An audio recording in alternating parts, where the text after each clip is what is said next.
देखिए मैंने उसका बात वर्णन पहले ही किया।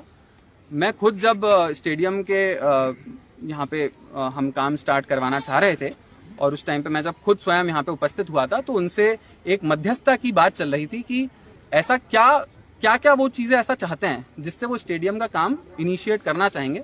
उसमें से 2-3 बिंदु हैं जो उन्होंने रखे थे और उसके बाद प्रशासन ने सबने उनको ये बोला था कि अगर वो स्टेडियम का काम अगर हम इनिशिएट कर देते हैं, अगर हमारी पूरी कॉन्ट्रैक्टर्स की टीम यहाँ पे आ जाती है तो हम इन द लॉन्ग टर्म ये 3-4 ऑप्शंस हैं जो मंदिर समिति चाहती है, हम इन द लॉन्ग टर्म हम उसे पूरा करेंगे।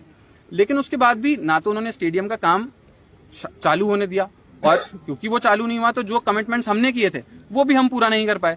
और ये कमिटमेंट 1-2 दिन के नहीं है, ये लॉन्ग टर्म जब स्टेडियम का एक भव्य तरीके से बाद में काम होता तब उसको अंजाम दिया जाता। जहां तक डोली की बात है तो जैसा मैंने आपको बताया उसके ऑल्टरनेट 2 रास्ते अवेलेबल थे और वहां से आराम से डोली को आज अंदर प्रवेश मिल सकता था। लेकिन वो वीडियो आधे अधूरे तरीके से चलाया जा रहा है और आधी जो इन्फॉर्मेशन होती है मुझे लगता है वो बहुत हानिकारक होती है।